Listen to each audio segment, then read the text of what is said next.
плохо. Нет, только не это. Да ты ничего о вкусе не понимаешь. Все понимаю. Не понимаешь. Дай колонку, да. Давай вот. Ну вот, лежит, не видишь. Ладно, уже включаю. А у тебя глаза, как будто магнит отражений.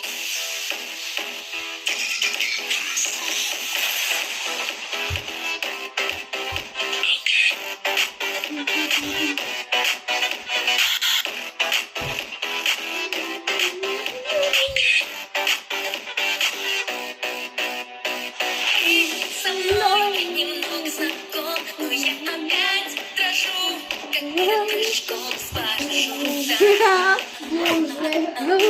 Почему